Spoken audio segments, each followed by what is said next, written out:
प्रभु यीशु मसीह के नाम से आपको सलाम। प्रियो, आज का हमारा विषय है कि परमेश्वर का राज्य सिर्फ बातों में नहीं लेकिन सामर्थ्य में है। परमेश्वर का राज्य सिर्फ बातों में नहीं लेकिन नतीजे में है। परमेश्वर का राज्य सिर्फ बातों में नहीं लेकिन उत्तर में है। परमेश्वर का राज्य सिर्फ बातों में नहीं लेकिन रिजल्ट में है। और ये वचन और ये हम अलग अलग उदाहरण देकर इसको लागू करेंगे कि किस तरह परमेश्वर का राज्य सिर्फ बातों में नहीं लेकिन रिजल्ट में है, नतीजे में है, उत्तर में है। दूसरा करंथियों उसका 5वां अध्याय उसका 21वां वचन में ऐसा लिखा है कि प्रभु यीशु मसीह हमारे लिए पाप बना ताकि हम परमेश्वर की धार्मिकता ठहरे। हम प्रियो परमेश्वर की धार्मिकता है। और कलुसियों की पत्री उसका 1 अध्याय उसका 13 वचन में लिखा है कि जिन्होंने भी प्रभु यीशु मसीह को अपना उद्धारकर्ता ग्रहण किया है उनको परमेश्वर ने अंधकार के राज्य से ज्योति के राज्य में प्रवेश करवाया है। अंधकार के राज्य से ज्योति के राज्य में प्रवेश करवाया है। अंधकार के राज्य में क्या है? अंधकार के राज्य में अशांति है, अंधकार के राज्य में निराशा है, अंधकार के राज्य में बंधन है। लेकिन ज्योति के राज्य में क्या है? ज्योति के राज्य में शांति है, ज्योति के राज्य में आशा है, ज्योति के राज्य में छुटकारा है। कोई विश्वासी है जिसका उद्धार हुआ है और उद्धार होने के बाद भी अगर वो अपने जीवन में अगर बंधन को अगर अनुभव करता है, उसके जीवन में कोई बंधन है, तो हमको कुछ अंगीकार करने की आवश्यकता है। दूसरा करंथियों उसका 5वां अध्याय उसका 21वां वचन में लिखा है कि हम परमेश्वर की धार्मिकता है। लगातार हम परमेश्वर के धार्मिकता है, इसको हम लगातार ऐसे अंगीकार करते रहे, लगातार अंगीकार करते रहे कि मैं परमेश्वर की धार्मिकता हूँ। और जब हम परमेश्वर की धार्मिकता है ऐसा लगातार अंगीकार करते हैं तो हमारे जीवन में कोई भी बंधन क्यों ना हो वो अपने आप छूट जाता है, क्योंकि परमेश्वर का वचन जीवित ऐसा परमेश्वर है। और ये परमेश्वर का वचन एक ऐसे कार्य करता है वो स्पिरिट, सोल और बॉडी को अलग अलग कर देता है। तो इसलिए प्रियो हमको अंगीकार करते रहना है। अगर 1 करंथियों उसका 4 अध्याय 20वें वचन में लिखा है कि परमेश्वर का राज्य सिर्फ बातों में नहीं लेकिन रिजल्ट में है या नतीजे में है या उत्तर में है, इसका मतलब ये होता है कि परमेश्वर का जो राज्य जो है हमको अंगीकार करने में है जब तक कि हमको नतीजा नहीं मिलता। कई बार ऐसा होता है कि हम अंगीकार तो करते रहते हैं कि मैं परमेश्वर की धार्मिकता हूँ, मैं परमेश्वर की धार्मिकता हूँ, और जब हमको नतीजा नज़र नहीं आता है तो फिर हम अपना अंगीकार करना छोड़ देते हैं। लेकिन यहाँ पर लिखा है कि परमेश्वर का राज्य सिर्फ बातों में नहीं, परमेश्वर का राज्य सिर्फ बातों में नहीं लेकिन नतीजे में है। परमेश्वर चाहता है कि हमको नतीजा मिले, परमेश्वर चाहता है कि हमको उत्तर मिले, परमेश्वर चाहता है कि हमको उसका हल मिले, क्योंकि परमेश्वर का राज्य सिर्फ बातों में नहीं लेकिन नतीजे में है, उसके उत्तर में है। और ये पहला उदाहरण है कि परमेश्वर का राज्य सिर्फ बातों में नहीं लेकिन अंगीकार में है। और तब तक अंगीकार करते रहना है जब तक कि हमको उसका नतीजा नहीं मिलता, जब तक कि उसका फल नहीं मिलता। दूसरा उदाहरण देखते हैं, भजन संहिता उसका 150 और उसके 1 से 6 में ऐसा लिखा है कि परमेश्वर की स्तुति करो, परमेश्वर की स्तुति करो, परमेश्वर की स्तुति करो। 6 आयत है लेकिन 6 आयत में 13 बार ऐसा लिखा है कि परमेश्वर की स्तुति करो। पहले ही वचन में 3 बार लिखा है कि परमेश्वर की स्तुति करो। जब 6 आयत में 13 बार अगर लिखा है परमेश्वर की स्तुति करो, इसका मतलब उसका मकसद है। प्रेरितों के काम उसका 16वां अध्याय उसके 25वें वचन में लिखा है कि रात को मध्य रात्रि में पौल और सिलास भजन और गीत को गा रहे थे। वो प्रेजेस के गीत गा रहे थे और उसके पहले उनको मारा गया था, उनको पीटा गया था, उनकी पीठ छिल ली थी, उनके हाथ पैर में ऐसे कांड बांध के रखा था, ना तो वो बैठ पा रहे थे, ना तो सो पा रहे थे, ना तो उठ पा रहे थे। ऐसे भी परिस्थिति में बाइबल कहती है वो भजन और गीत को गा रहे थे, परमेश्वर की स्तुति कर रहे थे। जब मैं उसको विचार कर रहा था, मैं सोच रहा था कि ऐसे समय में बोला कैसे कोई इसकी कैसे स्तुति कर सकता है, जबकि इतनी तकलीफ हो रही, इतनी वेदना शरीर में हो रही है कि कोई वो बैठ नहीं पा रहे थे, उठ नहीं पा रहे थे, सो नहीं पा रहे थे। उसके अलावा भी, उसके बावजूद भी उन्होंने परमेश्वर की स्तुति क्यों की? इसके अलावा भी उन्होंने भजन को गीत क्यों गाए? और उन्होंने धीरे से भजन गीत और नहीं गाए, उन्होंने इतनी जोर के भजन और गीत गाए ताकि वो बंधुए वहाँ पर सो रहे थे, बंधुए वहाँ पर सुन रहे थे। हमको उन्होंने भजन और वो गीत को क्यों गाया, उसका दरअसल एक ही कारण है। ये पौल और सिलास को अपने जीवन में आदत सी हो गई थी। सोने से पहले वो हमेशा प्रार्थना किया करते थे, सोने से पहले वो हमेशा भजन और गीत को गाया करते थे, सोने से पहले हमेशा वो परमेश्वर को धन्यवाद देते थे। उस दिन क्या हुआ, उस दिन को उनको बहुत बुरी तरह से मारा गया, पीटा गया, और आदत के अनुसार उन्होंने उस दिन में भजन और गीत को गाए। जब उन्होंने भजन और गीत को गाए तो वहां पर परमेश्वर की महिमा उतरी, ऐसा लिखा है। परमेश्वर की महिमा उतरी, बंदी गृह की नींव हिल गई और दरवाजे खुल गए, उनके बंधन भी खुल गए और उनको एक नतीजा मिला, वो बंधन से आज़ाद हो गए। यहाँ पर ऐसा लिखा है कि भजन संहिता 150 और 106 में लिखा है, और 6 आयतों में 13 बार लिखा है कि यहोवा की स्तुति करो। मतलब यहोवा की स्तुति करो, मतलब ये हमारे आदत में शामिल होने की आवश्यकता है। और भजन और स्तुति गाना ये पौल और सिलास के आदत में शामिल हो गया था, और आदत में शामिल होने की वजह से वह लगातार हमेशा वही भजन और गीत को गाया करते थे। यहाँ पर प्रतिकूल परिस्थिति में भी उन्होंने भजन और गीत को गाया, और इसलिए वहाँ पर परमेश्वर की महिमा उतरी और वो बंधन से आज़ाद हुए और बंदी गृह से उनको छुटकारा मिला। परमेश्वर का राज्य सिर्फ स्तुति करने में ही नहीं है। परमेश्वर का राज्य तब तक स्तुति करना है जब तक हमको आदत नहीं हो जाती। जब हमको आदत हो जाती है, हम परमेश्वर की स्तुति अनुकूल परिस्थिति में भी करते हैं, प्रतिकूल परिस्थिति में करते हैं, और फिर वहाँ पर परमेश्वर की महिमा उतर आती है। पहला करंथियों उसका 4 अध्याय उसका 20 वचन में लिखा है कि परमेश्वर का राज्य सिर्फ बातों में नहीं लेकिन नतीजे में है। परमेश्वर का राज्य सिर्फ बातों में नहीं लेकिन उत्तर में है। परमेश्वर का राज्य सिर्फ बातों में नहीं लेकिन रिजल्ट में है। परमेश्वर चाहता है कि जब हम कुछ करते हैं तो उसका हमको रिजल्ट मिले, उसका हमको नतीजा मिले, उसका हमको हल मिले। और यहाँ पर पौल और सिलास भजन और गीत को गा रहे थे और उनको आज़ादी मिली।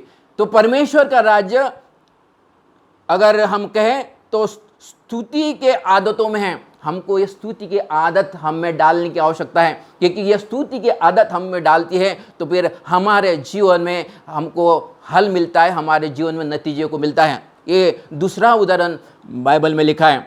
अभी तीसरा उदाहरण यूहन्ना रचित सुसमाचार उसका 4 अध्याय उसका 24 वचन में लिखा है कि परमेश्वर आत्मा है और हमको चाहिए कि हम परमेश्वर को आत्मा और सच्चाई से आराधना करें। लूका रचित सुसमाचार उसका 7वां अध्याय और 37 लेकर 50 में एक घटना दी है जहाँ पर मेरी बिथानी एक सिमोन जो कोढ़ी था उसके घर में जाती है। सिमोन कोढ़ी ने प्रभु यीशु मसीह को अपने चेलों के साथ खाना खाने को बुलाया, और ये जो मरियम जो थी उसने अपने साथ इत्र को लाए और इत्र उसने प्रभु यीशु मसीह के सर पर डाली और वो बहते उसके पैर पे गिरा और उसने उसके पांव आंसू से पोंछे और पूरा घर खुशबू से फैल गया था। और यहाँ पर लिखा है कि वो जो इत्र जो उसने जो लाई थी वो 300 दिनार के ऊपर था। उन दिनों में एक दिन की मजदूरी 1 दिनार होती थी। मैं समझता हूँ कि उसने 1 साल में मेहनत की और हर रोज 1 दिनार उसने जमा करी, और जब उसने 300 दिनार जमा हो गए तो बाजार में गई और उसने इत्र को लाई और हमेशा इंतज़ार करती रही कि प्रभु यीशु मसीह जब भी मेरे गांव में आता है तो मैं उसको मिलने जाऊंगी और मैं उसको दंडवत करूंगी। यहाँ पर लिखा है कि वो तैयारी के साथ वो आराधना करने गई, और जब वो तैयारी के साथ आराधना करने गई तो पूरा घर खुशबू से भर गया। दरअसल एक खुशबू आराधना के रिजल्ट को दर्शाता है, एक खुशबू आराधना के नतीजे को दर्शाता है। उसको तो आशीष मिली है लेकिन जो घर में जो लोग मौजूद थे उनको भी आशीष मिली, क्योंकि वो खुशबू से पूरा घर भर गया था।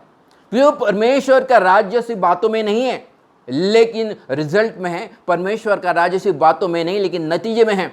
मतलब परमेश्वर का राज्य आराधना में है और वो तैयारी में है। जब हम आराधना तैयारी के साथ करते हैं तो उसमें हमको रिजल्ट मिलता है, उसको हमको नतीजा मिलता है। इसलिए हमको चाहिए कि जब भी हम आराधना करने आते हैं, जब भी हम उसके सामने दंडवत करते हैं, हम तैयारी के साथ आए, क्योंकि तैयारी के साथ हमको रिजल्ट मिलता है। तो परमेश्वर का राज्य सिर्फ बातों में नहीं लेकिन रिजल्ट में है। परमेश्वर चाहता है कि हमको हमेशा रिजल्ट मिले, हमेशा उत्तर मिले, हमको हल मिले। और ये जो स्त्री जो थी उसको उसका उत्तर मिला। जो अपेक्षा की इसके साथ वो वहाँ पर सिमोन कोढ़ी के यहाँ गई थी और वो अपनी बहुत सारी खुशियाँ बटोर के चले गए। यहाँ पर लिखा है कि सिमोन जो कोढ़ी था, प्रभु यीशु मसीह को उसने इसलिए बुलाया था ताकि वो चंगा हो सके। मैं वैसा तो वहाँ पर नहीं लिखा गया है कि वो चंगा हुआ कि नहीं हुआ, लेकिन ये बात ज़रूर लिखी है कि प्रभु यीशु मसीह ने कहा कि जो उसने किया है, जब तक ये संसार बना रहेगा तब तक उसके बारे में प्रचार किया जाएगा। प्रियो, ये बड़ी आशीष की बात उसके जीवन में हुई और प्रभु यीशु मसीह ने किया, तेरे पूरे पाप क्षमा हुए हैं। आराधना की तैयारी, वो आराधना तैयारी के साथ की और उसके लिए उसके जीवन में एक रिजल्ट मिला, एक नतीजा मिला जो दूसरों के लिए भी आशीष का कारण बना। प्रियो, परमेश्वर का राज्य सिर्फ बातों में नहीं लेकिन नतीजे में है। परमेश्वर का राज्य सिर्फ बातों में नहीं लेकिन हल में है, उत्तर में है। और परमेश्वर हमेशा चाहता है कि हमको नतीजा मिले, उसका हल मिले। हम बीच में ही उसको हम बीच में ना छोड़े, क्योंकि परमेश्वर नहीं चाहता है कि हम बीच में कोई बात को छोड़ दे। हमको हल मिले, उसका उत्तर मिले, ऐसे परमेश्वर की इच्छा है। प्रियो, चौथी बात, पहला थिस्सलुनीकियों उसमें 5वां अध्याय उसको 17 वचन में लिखा है कि हम निरंतर प्रार्थना करते रहे, निरंतर प्रार्थना करते रहे।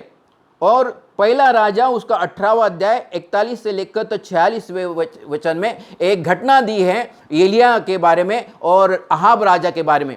एलिया का माउंट कार्मेल पे बहुत बड़ा आश्चर्य करता है और वहाँ पर वेदी बनाता है और पानी की वेदी बनाता है और आसमान से आग को बुलाता है और वो जो वेदी में जो पत्थर जो थे वो पूरे के पूरे जल जाते। परमेश्वर उसके सैक्रिफाइस को ग्रहण करता है। उसके बाद वो अपने सेवक को बोलता है कि तू अहाब के पास जा और उसको कहा कि तू खा पी ले, क्योंकि मैं वर्षा की भारी सनसनाहट की आवाज़ सुन रहा हूँ। 3.5 साल तक बारिश नहीं हुई थी, लेकिन अभी एलिया अपने सेवक को बोलता कि अहाब के पास जा और उसको कहा कि वर्षा की भारी सनसनाहट की मैं सुन रहा, जबकि आसमान क्लियर था, कोई आसार नजर नहीं आ रहे थे कि कोई बारिश होगी। लेकिन इसने अपने सेवक को कहा कि तू अहाब को जाकर बता कि मेरा स्वामी ऐसा कहता है कि मैं आसमान से भारी वर्षा की सनसनाहट सुन रहा हूँ। और जब उसने ऐसा कहा, वो लिखा है कि वो अपने घुटने पे आया और प्रार्थना करने लगा कि परमेश्वर अभी तू बारिश को भेज। और फिर उसके बाद सेवक ने कहा तू समुद्र के पास जा और देख कोई बादल वगैरह आया क्या। वो बोलता नहीं आया। ऐसे वो 6 बार बोलता है, 6 बार प्रार्थना करता है और अपने सेवक को बोलता है कि मैंने प्रार्थना की है कि परमेश्वर अपने बारिश को भेजे, क्या आई बारिश? तो वो बोलता नहीं, कुछ भी तो दिखाई नहीं दे रहा। 7वीं बार जब वो प्रार्थना करता है, फिर सेवक को पूछता है कि क्या बारिश हो रही है? वो बोलता बारिश तो नहीं हो रही है, लेकिन आसमान में एक छोटा सा बादल नजर आ रहा है। जब छोटा सा बादल नजर आ रहा है तो फिर एलिया अपने अहाब को कहता है कि अभी तो अपने रथ को तैयार कर और जजरेल में चला जा, क्योंकि ऐसा ना हो कि इतनी जोरदार बारिश होगी कि तू रास्ते में जा नहीं पाएगा। और उसने उस समय तक लगातार प्रार्थना की जब तक कि उसको नतीजा नहीं मिलता। कई बार होता है कि हम प्रार्थना करते हैं प्रियो, जब भी हम प्रार्थना करते हैं हमारा परमेश्वर हमारी प्रार्थना सुनता है, लेकिन कई बार हम बीच में ही उसको छोड़ देते हैं, हम गिव अप कर देते हैं। लेकिन यहाँ पर एलिया ने 6 बार प्रार्थना करने के बाद जब बादल नहीं दिखाई दिया, गिव अप नहीं किया। 7वीं बार फिर से उसने प्रार्थना करना शुरू कर दिया और जब उसने थोड़ा सा बादल को देखा कि तब उसने अभी ये यकीन मान लिया कि अभी बारिश होने वाली है। जब तक कि हमको नतीजा नहीं मिलता, जब तक कि हमको हल नहीं मिलता, जब का उसका उत्तर नहीं मिलता, हम हमेशा लगातार प्रार्थना करते रहना। और इसलिए पौलुस थिस्सलुनीके के कलीसिया को कह रहा है कि निरंतर हम प्रार्थना में लगे रहे। निरंतर लिखा है मतलब हमेशा हमेशा, मतलब बिना ब्रेक दिए। ऐसा नहीं कि गिव अप कर ले, प्रार्थना करें। तो परमेश्वर का राज्य सिर्फ बातों में नहीं लेकिन उत्तर में है। परमेश्वर का राज्य सिर्फ बातों में नहीं लेकिन नतीजे में है। मतलब परमेश्वर का राज्य ऐसे प्रार्थना में है जो नतीजा लाता है। तो हम हमेशा निरंतर प्रार्थना करते रहे ताकि हमको नतीजा मिले। ये चौथा उदाहरण बाइबल बताती है। 5वां उदाहरण सुबोपदेशक पुस्तक उसका 11वां अध्याय उसका 6वें वचन में लिखा है कि सुबह भी बोलो और शाम को भी बोलो। और ये वो लिखने वाला कहता हम नहीं जानते कि सुबह के बोलने से हमको फसल मिलेगी या फिर शाम को बोलने से फसल मिलेगी। मतलब हमको सुबह भी बोना है, दोपहर को भी बोना है, शाम को भी बोना है, लगातार बोते रहना है, क्योंकि हम नहीं जानते कि कौन सा बोना हमारे लिए फसल को लाएगा। मतलब हमको तब तक बोते रहना है कि जब तक कि हमको फसल नहीं मिलती। मुझे अच्छी तरह से याद है कि मैं मुर्तज़ापुर में था और मुर्तज़ापुर में गार्ड ने एक बड़ी पार्टी दी और पार्टी में उसने अच्छा खाना मेरे लिए भेजा। उन दिनों में मैं गार्ड के यहाँ ही खाना खाता था। उसने टिफ़िन भेजा और टिफ़िन भेजने के बाद मैंने वो गार्ड को कहा कि गार्ड वानखड़े, तूने तो बहुत अच्छा आज खाना भेजा, ऐसा क्या बात हुई? वो बोले सर मुझे बहुत बड़ा फसल मिली। मैंने बोला फसल मिली ये तो बड़ी खुशी की बात है, लेकिन सर बोले ये मुझे जो फसल मिली ऐसी नहीं मिली। मैंने बोला फिर क्या हुआ? मैंने बोला पहली बार जब बोया बारिश नहीं हुई, पूरा पूरा मेरा बीज सूख गया। मैंने बोला फिर क्या हुआ? मैंने बोले हिम्मत नहीं हारी। मैंने अच्छा फिर क्या किया? मैंने बोला दूसरी बार बोया, दूसरी बार बोने के बाद फिर बारिश नहीं हुई। मैंने बोला फिर क्या हुआ? मैंने फिर भी हिम्मत नहीं हारी बोले। मैंने बोला फिर क्या किया? मैंने तीसरी बार फिर से बोया और जब मैंने तीसरी बार बोया और अच्छी बारिश हुई और अच्छी बारिश होने के बाद आज मुझे इतनी फसल मिली कि मैं बड़ा खुश हूँ और इसलिए मैंने आपको टिफिन में अच्छा अच्छा खाना भेजा है। प्रियो, ये किसान जो है एक बार बोकर दो बार बोकर रुकता नहीं है, लेकिन उसने तब तक बोते रहा जब तक कि उसको नतीजा नहीं मिला, जब तक कि उसको फसल नहीं मिली। यहाँ पर ऐसा ही लिखा है कि हमको तब तक बोते रहना है कि जब तक हमको नतीजा नहीं मिलता, लेकिन वास्तविक कुछ अलग होता है। हमको जब नतीजा नहीं मिलता है तो बीच में ही हम बोना बंद कर देते हैं, लेकिन बाइबल कहती है कि हमको सुबह भी मतलब अनुकूल परिस्थिति में बोना है, दोपहर को मतलब जब हमारा सेलिब्रेशन का समय होता है तब भी बोना है, और रात को मतलब प्रतिकूल परिस्थिति में भी बोना है। तब तक बोते रहना है कि जब तक कि हमको नतीजा नहीं मिलता, हमको बीच में नहीं छोड़ना है। कि परमेश्वर चाहता है कि हमको नतीजा मिले, परमेश्वर चाहता है कि हमको फल मिले, परमेश्वर चाहता है कि हमको खुशियां मिले, परमेश्वर चाहता है कि हमकी खुशियां हजारों के लिए आशीष का कारण बने, परमेश्वर चाहता है कि खुशी के द्वारा हम उसकी महिमा करें, उसको धन्यवाद दें। और इसलिए परमेश्वर का राज्य सिर्फ बातों में नहीं लेकिन सामर्थ में है, परमेश्वर का राज्य सिर्फ बातों में नहीं लेकिन नतीजे पे है, हल में है, रिजल्ट में है। बाइबल इसके बारे में कहती है, इसहाक के बारे में कहती कि ऐसा उत्पत्ति की पुस्तक उसका 26वां अध्याय उसका 12वां वचन में लिखा है कि अकाल में भी उसने बोया। इसका मतलब यह होता है कि अनुकूल परिस्थिति में भी बोता था। अभी ऐसा समय आया कि प्रतिकूल परिस्थिति आई और प्रतिकूल परिस्थिति में भी बोया। जब प्रतिकूल परिस्थिति में बोया तो उसने 100 गुना फल को लाया। परमेश्वर का राज्य सिर्फ बातों में नहीं लेकिन वो सामर्थ में है, परमेश्वर का राज्य नतीजे में है, परमेश्वर का राज्य हल में है। कोई भी चीज का, कोई बातों का अगर हम हल अगर चाहिए तो हमको 3 बातों का याद रखना है। हम परमेश्वर के वचन में विश्वास करें, फिर हम परमेश्वर के वचन में विश्वास करने के साथ साथ अंगीकार भी करें, क्योंकि कन्फेशन बहुत महत्वपूर्ण, विश्वास बहुत महत्वपूर्ण है। इतना ही नहीं लेकिन परमेश्वर के वचन में जो हमको निर्देश दिए है उसके अनुसार हम करने की चौकसी भी करें। परमेश्वर ने यहोशू को यही कहा था कि ये व्यवस्था की पुस्तक चित्त से ओझल ना होने पाए, इसमें दिन रात मनन किया करना और जो कुछ उसमें लिखा है, जो इंस्ट्रक्शन, जो निर्देश दिए हुए उसके अनुसार करने की चौकसी करना। जब परमेश्वर ने जो वचन में निर्देश दिए हैं उसके अनुसार जब हम करने की चौकसी करते हैं तो पवित्र आत्मा भी हमारी सहायता मदद करता है। हमको चाहिए तो हम चौकसी करें। ये 3 फंडामेंटल जो है ये बहुत ही महत्वपूर्ण है। ये सभी विषयों में, सभी मुद्दों में लागू होते हैं कि हमको परमेश्वर के वचन में विश्वास करना है, परमेश्वर के वचन पर हमको अंगीकार करना है। इतना ही नहीं लेकिन जो निर्देश दिए हैं उसके अनुसार हमको प्रयास भी करने का, उसके अनुसार करने के प्रयास भी करने की आवश्यकता है। प्रियो, हमने आज 5 बातों को देखे कि 5 उदाहरण दिए कि जैसे परमेश्वर का राज्य सिर्फ बातों में नहीं लेकिन नतीजे में है। पहली बात, परमेश्वर का राज्य जो है अंगीकार करने में है। तब तक अंगीकार करने में जब तक कि हमको कोई बात का छुटकारा नहीं मिलता। हमको तब तक अंगीकार करते रहना है जब तक कि हमको उसका हल नहीं मिलता, नतीजा नहीं मिलता। परमेश्वर का राज्य स्तुति करने में है। स्तुति की आदत में हम तब तक स्तुति कर रहे हैं, जब स्तुति करते रहे जब तक ये आदत से नहीं बन जाती, जब तक ये हमारे आदत में शामिल नहीं हो जाता। क्योंकि भजन संहिता उसका 150 और 106 में लिखा है, 6 आयत है लेकिन 13 बार लिखा है कि परमेश्वर की स्तुति करो, परमेश्वर की स्तुति करो, परमेश्वर की स्तुति करो। दाऊद ये कह रहा है कि मैंने अपने जीवन में आदत सी डाल दी है कि परमेश्वर की स्तुति करना, और जब ने परमेश्वर की मैंने स्तुति किया उसका नतीजा निकला है। तो परमेश्वर का राज्य स्तुति में है, स्तुति के आदतों में है, क्योंकि स्तुति की आदत अगर रहे तो उसका नतीजा भी वो होता है, निकलता है। परमेश्वर का राज्य आराधना में है, आराधना की तैयारी में है। हम परमेश्वर की आराधना तैयारी के साथ करें। जब हम तैयारी के साथ आराधना करते हैं तो उसका नतीजा मिलता है। जैसे मेरी और बिथानी तैयारी के साथ प्रभु यीशु मसीह से मिलने आई थी, तैयारी के साथ प्रभु यीशु मसीह की आराधना करने आई थी, और उसने बहुत सारी खुशियां अपने झोले में भर के लेके गई। लेकिन वहां पर सिमोन का क्या हुआ, सिमोन कोढ़ी का क्या हुआ? उसने प्रभु यीशु मसीह को इसलिए बुलाया था कि ताकि प्रभु यीशु मसीह उसके घर में आए, उसका चंगा करे। यहां तक कि उसने प्रभु यीशु मसीह को पांव धोने के लिए पानी भी नहीं दिया था, उसने प्रभु यीशु मसीह चुमा भी नहीं था। उसका मकसद था सिर्फ अपने चंगाई को ले ले। लेकिन ये बड़े तैयारी के साथ, उसने तैयारी भी नहीं की थी, लेकिन जब उसने तैयारी के साथ प्रभु यीशु मसीह के साथ प्रभु यीशु मसीह के सामने गई, और तब ऐसा लिखा है कि उसका नतीजा मिला। और प्रभु यीशु मसीह कहता है कि इसके बारे में संसार में, जब तक कि संसार बना रहे, उसके बारे में प्रचार किया जाए, और उसके पूरे गुनाहों को प्रभु यीशु मसीह ने माफ कर दिया।